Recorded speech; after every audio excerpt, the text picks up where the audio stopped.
नमस्कार, मी ओंकार दीक्षित आणि तुमच्या सगळ्यांचं स्वागत करतोय जसं आठवते तसं या कार्यक्रमामध्ये. अर्थात आपण डॉक्टर संजय वाटवे सरांची मागच्या भागामध्ये त्यांची जडणघडण, त्यांचं लहानपण आणि बापू वाटवे अर्थात वडिलांबद्दलच्या काही किस्स्यांबद्दल ऐकलं. या भागामध्ये आपण प्रभात फिल्म कंपनी, विष्णुपंत दामले आणि बापू वाटवे या त्रिकुटाबद्दल त्यांच्याकडून अधिक जाणून घेणार आहोत. नमस्कार सर.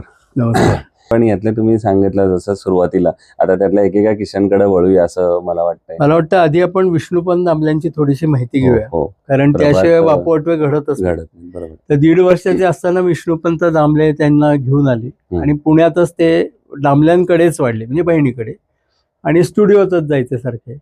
तर अगदी आपल्या पोटचा मुलगा असल्यासारखा त्यांनी ह्या सगळ्या भावंडांचा सांभाळ केला. एक प्रसंग असा आहे की माझ्या वडिलांचा वाढदिवस, लहान होते वडील 7-8 वर्षाचे, त्यांचा वाढदिवस होता आणि त्या दिवशी काहीतरी माझी आत्या त्यांच्यावर चिडलेली होती का काहीतरी विचित्र वागले होते म्हणून शिक्षा करायची होती. गोड काही केलं नाही. त्या वडील हटून बसले की माझा वाढदिवस असताना गोड काही केलं नाही, मी जेवणार नाही. मग ती आत्याने थोडा वेळ वाट बघितली रात्री आणि सांगितलं, हे बघ सगळं केलेलं आहे, नीट जेव, असलं उपाशी वगैरे राहायचं नसतं. ते वडील रुसले आणि ते निघून गेले आणि ते झोपायला गेले आणि सगळे झोपायला गेले. वडील न जेवता झोपले आणि दामले त्या शूटिंगमध्ये फार महत्त्वाचे प्रसंग चालू होते, तेव्हा रात्री 11 वाजता घरी आले. तर ते खाली थांबले होते वडील, ते यायची वेळ झाली. ते 11 वाजता आले आणि त्यांनी विचारलं, ते चिंट्या म्हणायचे वडील, काय रे चिंट्या, झोपला नाहीस का अजून? झोपलो काय, मी जेवलो पण नाही आहे म्हणे. का नाही जेवलास? माझा वाढदिवस आणि काहीच गोड केलेलं नाही आहे. असं आहे, करू आपण. आणि त्यांनी 11 वाजता खीर केली स्वतः. हो, चल रे आता जेव. कोण एवढं दुसऱ्याच्या मुलाचं करतंय? हे प्रेम होतं. आणि त्यांची इच्छा होती की वडिलांनी स्टुडिओ सांभाळावा त्यांच्या माघारी.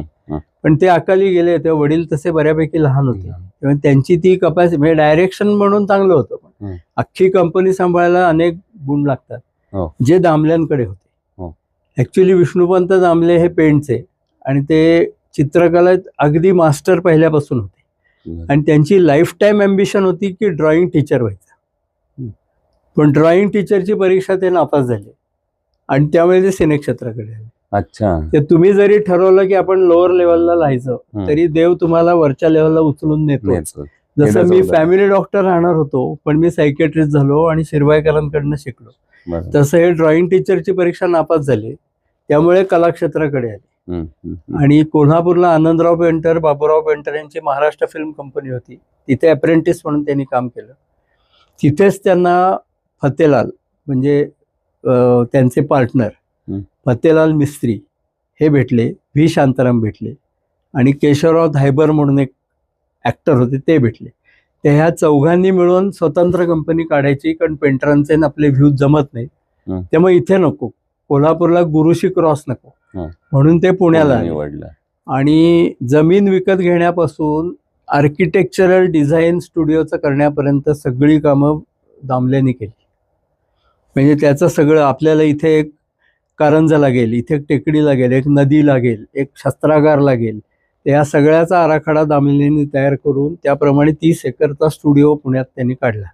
आणि सीताराम बापू कुलकर्णी नावाचे कोल्हापूरचे सोनार होते, एक ज्वेलर होते, त्यांचा दामल्यांवर प्रचंड विश्वास होता, त्यामुळे ते फायनान्सर होते.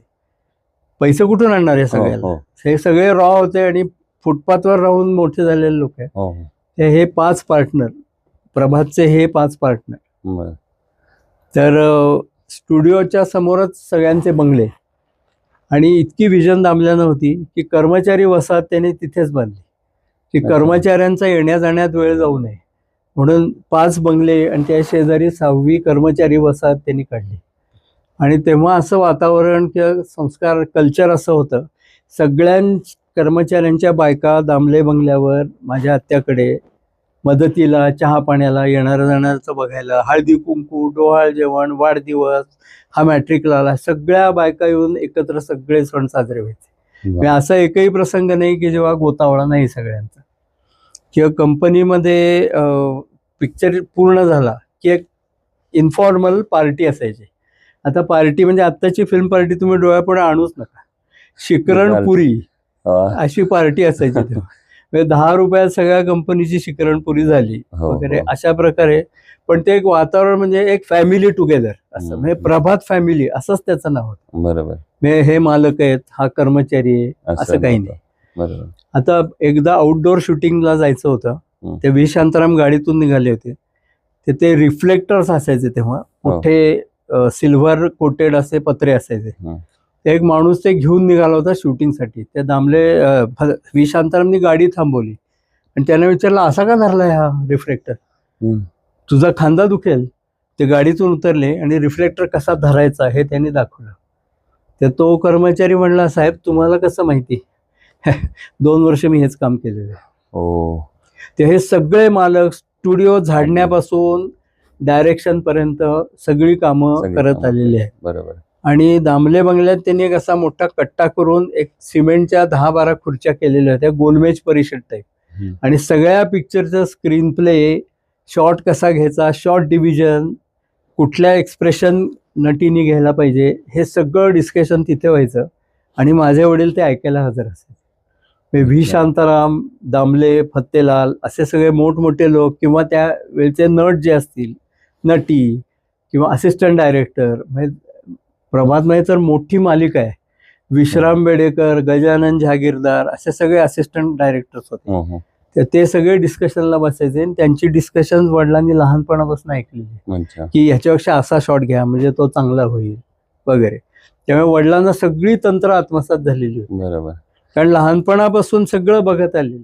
पण त्या दोघांचा संपर्क कसा पहिल्यांदा आला आणि विष्णुपंत दामले आणि बापूंचा अर्थानं, हो ना, या क्षेत्रासाठी म्हणजे ते या क्षेत्राकडे पहिल्यांदा, जसं तुम्ही मगाशी विष्णुपंत दामलेंची स्टोरी सांगितली की नशीब पुन्हा आणतच तुम्हाला या क्षेत्रात, तसं यांना या क्षेत्रात कसं आणलं गेलं? वडील त्यांच्या मागे मागे स्टुडिओत. अच्छा, तिथनं सुरुवात झाली. आणि शालक म्हणजे मेहुणा, त्या माझ्या वडिलांना राजशालक म्हणायचे सगळे. बर. म्हणजे राजाचा मेहुणा. अच्छा, असं. त्या राजशालक, बापू, बापूराया अशी बरीच नावं माझ्या वडिलांना त्यांना होती. बरोबर. पण त्यांच्यातला कुठला गुण बापूंमध्ये आला असं तुम्हाला वाटतं? किंवा नाही ना आला, नाही तर कंपनी चालवली असती. नाही, तो सोडत ऑफकोर्स असं तो एक नाही, तुम्ही सुरुवातीला सांगितलं डायरेक्शनचा. बरोबर. कारण स्वतः विष्णुपंत दामले फार मोठे डायरेक्टर होते. म्हणजे जसे ते चित्रकार होते तसेच ते स्थापत्य तज्ञ होते. त्यावेळेला बोलता सिनेमा जेव्हा सुरू झाला, कलर्ड, त्या जर्मनीहून एक मशीन आणलं होतं पहिल्यांदा, फर्स्ट टाइम इन इंडिया. आणि त्याचं पहिलं शूटिंग जेव्हा झालं, शांताराम बापूंनी केलं ते, त्या रात्री सगळे रशेस बघायला बसायचे. तेव्हा बघितलं तर आवाजच येत नव्हता. मग आता काय करायचं? मग कोड्या कंपनीचा इंजिनियर बोलवायचा जर्मनीहून. दामले म्हणाले, काही काळजी करू नका, मी उघडतो कॅमेरा, माझ्या जबाबदारीवर. त्यांनी कॅमेरा उघडला आणि त्या फिल्ममध्ये जे काही दोष होता तो काढला आणि आवाज यायला सुरुवात झाली. म्हणजे त्यांना जवळजवळ सर्व तंत्रज्ञान आणि मुख्यतः फायनान्शियल मॅनेजमेंट, ॲडमिनिस्ट्रेशन या गोष्टी दामलेनाच फक्त जमायच्या ह्या सगळ्यांपैकी. व्ही शांताराम फार मोठे कलाकार होते, पण ह्युमन रिसोर्स मॅनेजमेंट किंवा फायनान्शियल मॅनेजमेंट ते वेगळंच होतं. ते वेगळं होतं आणि ते दामल्यांकडेच होतं. बरोबर. दामलेंचा अजून एक प्रसंग सांगतो, म्हणजे त्यांच्या मोठेपणाचा किंवा दिलदारपणाचा. अगदी. त्यावेळेला अजून एक फिल्म कंपनी पुण्यामध्ये होती आणि त्यांचं स्वतःचं गेस्ट हाऊस कम केटरिंग असं होतं. तर दुर्दैवाने त्यांच्यावर आर्थिक संकट आलं आणि त्यांना ते चालवणं अवघड झालं, गेस्ट हाऊस किंवा सिनेमा कंपनी. त्या सिनेमा कंपनी त्यांनी बंद केली. गेस्ट हाऊसही चालणं खर्च निघेना.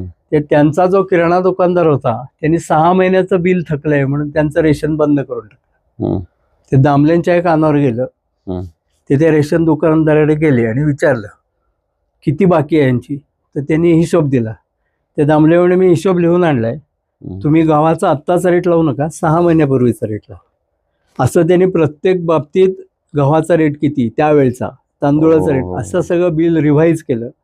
आणि मग काय 6 महिन्याचं बिल झालं, हे वर्षाचे पैसे घे पण त्यांचं रेशन गेलंच पाहिजे. काय प्रसंग असेल. मोठी माणसं आहेत, आत्ता संकटात आहेत, माझ्याकडे आहेत पैसे, हे घे, वर्षाचे पैसे घे, आत्ताच्या आत्ता रेशनचं. तुम्ही मगाशी बोलताना फार महत्वाचा शब्द वापरला, मनाने मोठे होते लोक. मनाने मोठे. पैशानी मोठे, कंपनी मोठी, गाडी मोठी, गाडी याला मोठी. काही किंमत नाही. नाही. तुम्ही पर्सन म्हणून किती मोठे आहात हेच सगळ्यात काउंट होतं. तुमच्यानंतर काय विचारणार आहे, तुम्ही पर्सन म्हणून कसं आहे तेवढंच राहतं फक्त खाली, बरोबर. बाकी काही राहत नाही तुमचं.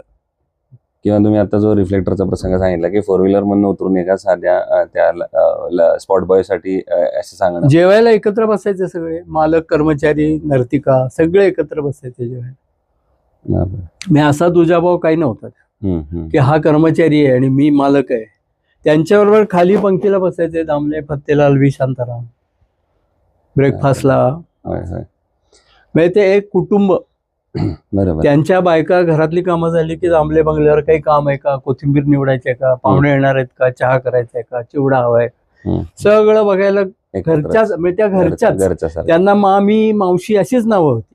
कंपनी फक्त असं नाव होतं त्याच्यात, कंपनी असं नाव कुटुंब होतं, होतं खरं पण ते. सगळं कुटुंब. आणि त्यामुळे इतकं मन घालून सगळे काम करायचे की आपली फिल्म बनतीये, हो. दामल्यांची बनतीये, शांतारामची बनतीये असं नव्हतं. नाहीच, वैयक्तिक की नाव. आपली फिल्म आहे. क्या बात आहे. त्यामुळे फार. आणि दामले सगळ्या बाबतीत एक्सपर्ट होते हे सिद्ध करायचा अजून एक पुरावा म्हणजे दामले गेले आणि कंपनी खलास, कोणाला चालवतच नाही आली. कारण ते सगळं administrative, financial management, human resource काही ते नव्हतं, सगळं. इतरांकडे नव्हतं ते स्किल. बरोबर. त्यामुळे ते गेल्यावर कंपनीला यायला गेली आणि ती विकली गेली. आधी S.H. केळकर म्हणून अत्तर बनवणारे एक कारखानदार होते, त्यांच्याकडे लिलावात गेली ती. बरोबर.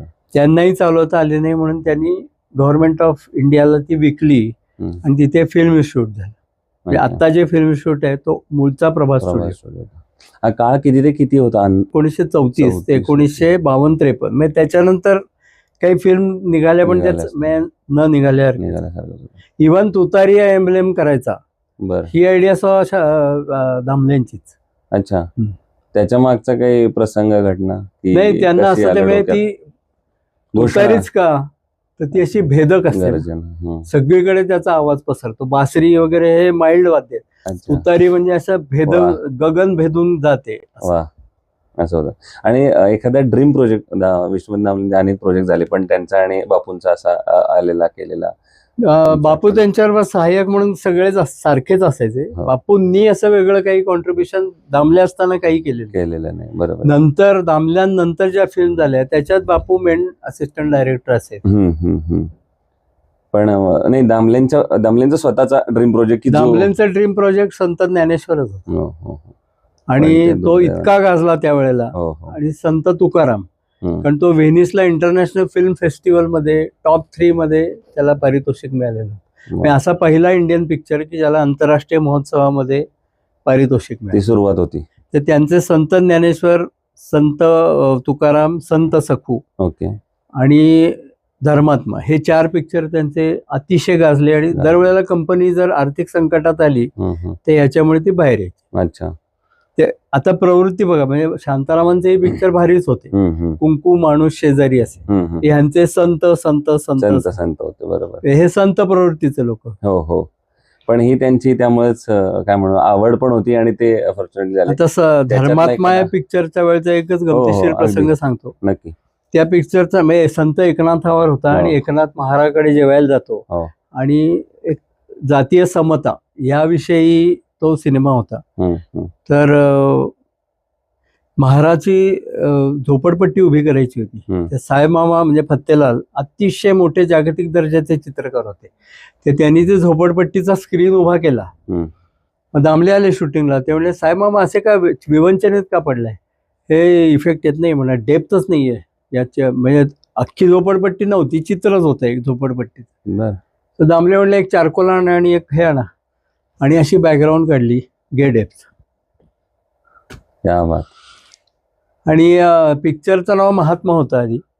ते तेव्हा महात्मा गांधी होते, त्यांची चळवळ खूप जोरात होती. त्यामुळे सेन्सॉरने ऑब्जेक्शन काढलं आणि महात्मा नाव देता येणार नाही असं सांगितलं. त्यामुळे त्याचं नाव बदलून धर्मात्मा झालं. अच्छा. माझ्या वडिलांनी हा प्रसंग लिहिताना असं लिहिलं होतं की आनंदीबाई पेशव्यांनी ध चा मा केला, इथे सेन्सॉरनी म चा ध केला. वाह, क्या बात आहे.